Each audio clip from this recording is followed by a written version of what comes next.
There have been some new The Batman 2 casting rumors in the last couple days. Let's talk about them. Also, my cat Mortimer is over my shoulder because I have this plastic batarang that I got from Party City, and he loves to chew on it. Last time we talked about the Batman 2 casting rumors, we were mostly focusing on the character who would be played by Scarlett Johansson or a Scarlett Johansson type.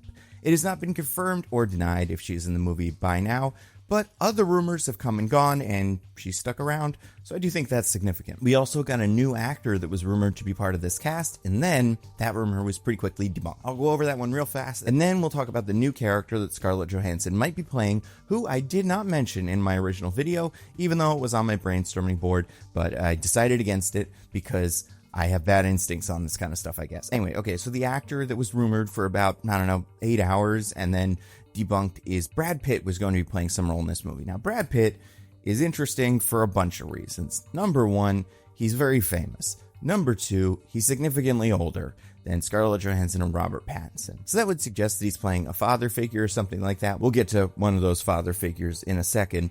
But first, that rumor was pretty much immediately debunked, and I think that is great because Brad Pitt, while, a charismatic, famous actor, also has some real rough domestic violence allegations out against him that came out through the Angelina Jolie divorce, and it's like, I don't need that guy to be anywhere near this set, especially if he's playing a dad who, may or may not be a bad guy. It's a little too on the nose. But anyway, Brad Pitt came, gone, and also he would have been expensive unless there was a really, really excellent role for him that only he could do. I have a feeling what they would have wanted him for is the kind of job you could give to someone who is an experienced actor, but not someone who's one of the most famous actors on the planet. But okay, so the other half of this rumor, and this one came out after the Brad Pitt thing was debunked. This is a rumor about a character that Scarlett Johansson may be playing. Now, I'm going to say from this point on, spoilers for a specific Batman comic, one that is not an unknown one that if you read a lot of Batman comics, you've probably read, and potentially spoilers for this movie because this could be a surprise. However, it could also be a red herring disguised as a surprise. It could also be that while this character's name is one thing, they may be a bunch of different characters smushed together. But okay, so the character that Scarlett Johansson is rumored to be playing now is a character named Gilda Gold, or as she's more commonly known, Gilda Dent. Now, she is the wife of Harvey Dent, aka Two-Face, and sometimes she's the figure that's like, oh no, Two-Face, don't do murders. Other times in the Flashpoint version, she became the Two-Face or something. I don't remember how that went. But the main things you need to know about Gilda Dent all come from this book, Batman: The Long Halloween. Now, this is a book that if you are making a Batman movie, you can probably find something in this book that you can use in your Batman movie. I believe Christopher Nolan cites it as one of his influences for The Dark Knight. I kind of remember hearing that The Long Halloween was also an influence for The Batman Part 1, the original. Now, I could pick up maybe two things from this book that I think line up with The Batman. One, takes place on Halloween.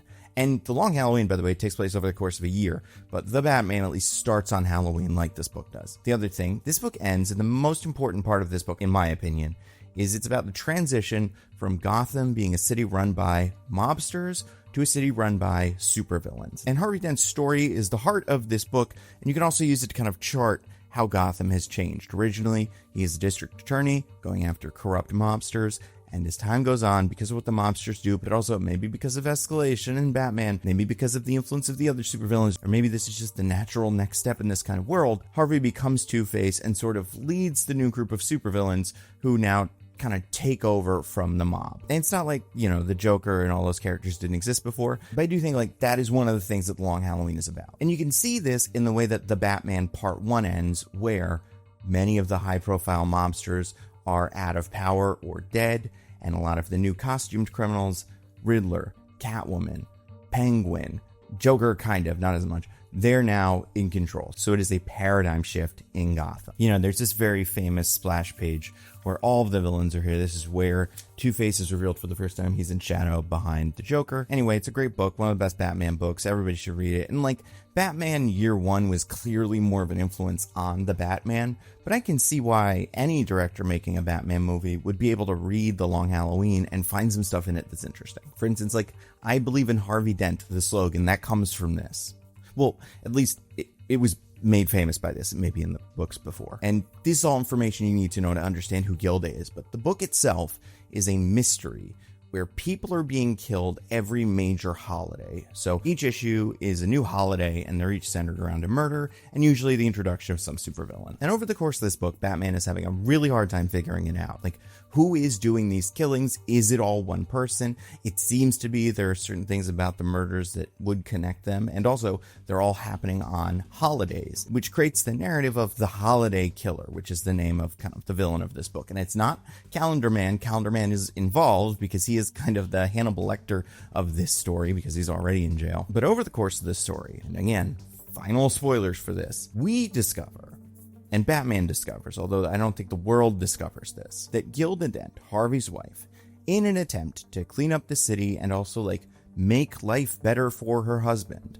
started killing these mobsters. So she was the Holiday Killer up until a certain point, and then Harvey took over and started doing the killings himself. It's a big twist, and it's made even more complicated by the fact that one of the members of the crime family ends up taking credit and saying, I'm the Holiday Killer, it's me. So it's never really followed up on. Like, Gilda Dent just vanishes, Harvey Dent gets acid thrown on his face, and he turns into Two-Face, so he's like a costumed criminal now. But as far as the public knows, Harvey Dent did not do these murders, which is how The Dark Knight ends, although it gets to that point very differently. And if you read this book, you'll see a lot of images be like, oh, The Dark Knight, yeah, okay, that's where this comes from. But so Gilda Dent is, for the run of the book, the seemingly normal, well-meaning wife who's dealing with the fact that Harvey's crusade against crime is eating away at him, and also who, because of being part of Harvey's world, has been exposed to all of these evil gangsters who are doing terrible things. So Gilda Dent is the Holiday Killer.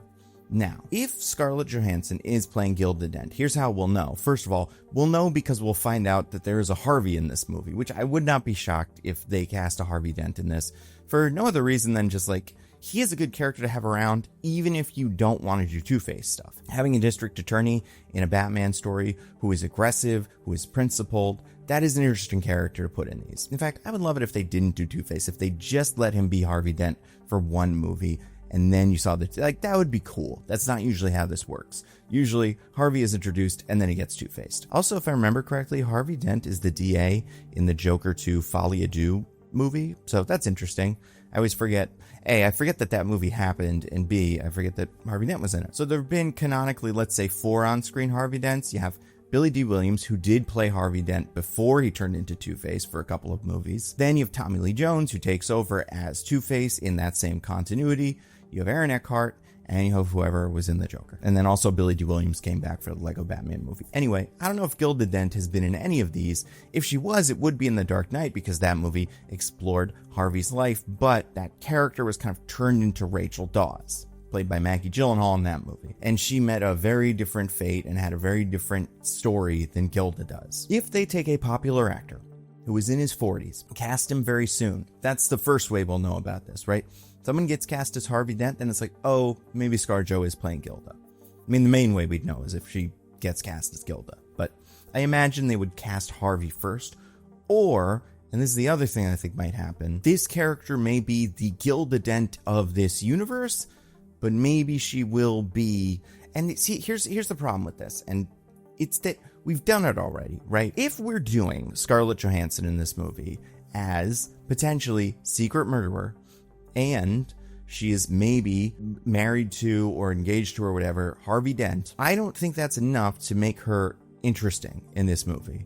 Like, I think she would need some other connection to Bruce Wayne. And in my head, I'm like, oh, make her a childhood friend of Bruce Wayne, or like someone Bruce Wayne dated in college. So a Tommy Elliott or an Andrea Beaumont, 2 of the characters we did discuss in the last video. But if we do that, what we created is Rachel Dawes, Harvey Dent's fiance, who also has a connection to Bruce Wayne, and therefore Batman. Now, this version of Gilda, A, does not need to know that Bruce Wayne is Batman. I mean, maybe that's something she'll find out, but one thing that makes the Harvey-Rachel dynamic interesting is, like, Rachel not only knows Bruce Wayne, but knows Bruce is Batman, so has to weigh, like, can I love Bruce Wayne? Can I love him as Batman? Versus someone like Harvey, where it could be interesting if Gilda is someone who has a history with Bruce, but doesn't realize he's Batman. Maybe she finds out he's Batman, and she's like, oh my god, this is perfect.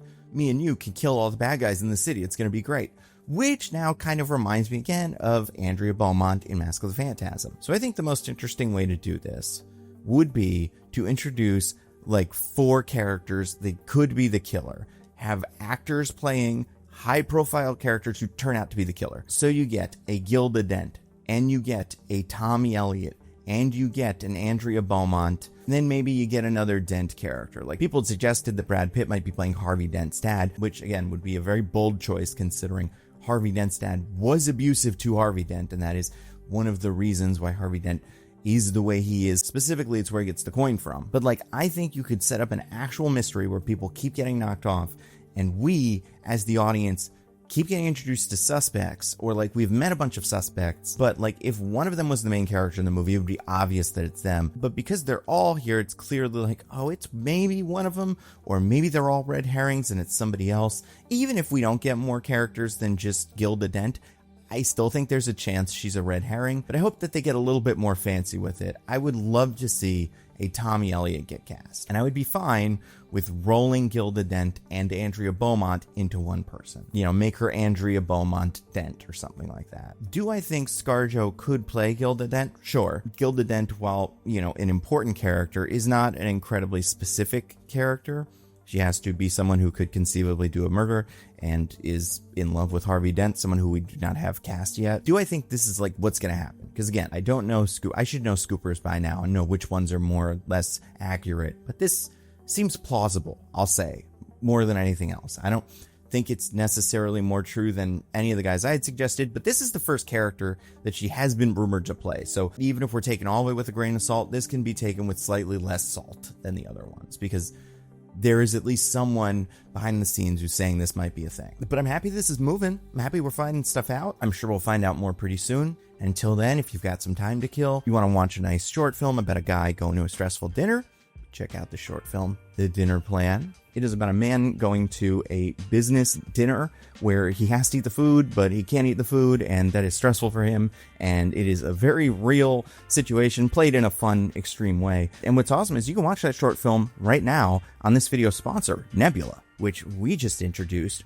3-day trials for Nebula. You're like, what's Nebula? Well, it's a subscription streaming service that I helped to create. I've talked about this many times in many videos before, where me and a bunch of other YouTube creators, people that make videos about like history, culture, current events, science, all kinds of stuff. It's a very big list of what we make videos about. The Nebula is a platform you can go to watch all our videos early, ad-free. You can like download them on your phone. But like Nebula is curated. I don't know if you guys use YouTube a lot. I do, for all kinds of stuff, and it has so much AI. And some of it's like obvious AI, right? Like a movie trailer for Avengers Doomsday, and it's all the characters just kind of turning.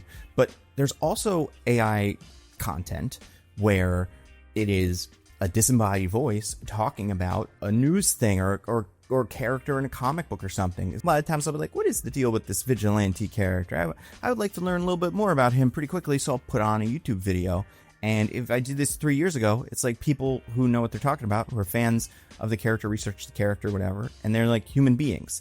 And I love that. Do it now. Unless you see the person's face or you know who they are, it could very well, and a lot of them are just like AI videos where the AI talks about the characters. It drives me up a wall, because you don't always know it until like you're a little bit in and you're like, oh man, something about the way this guy's talking just doesn't feel right. But sometimes they just do sound right, and it's not until like you're pretty much done with the video that you're like, damn it, that wasn't a real person. And like Nebula's got a lot of great things going for it, but one main one that I love to tell people about is it's all real people.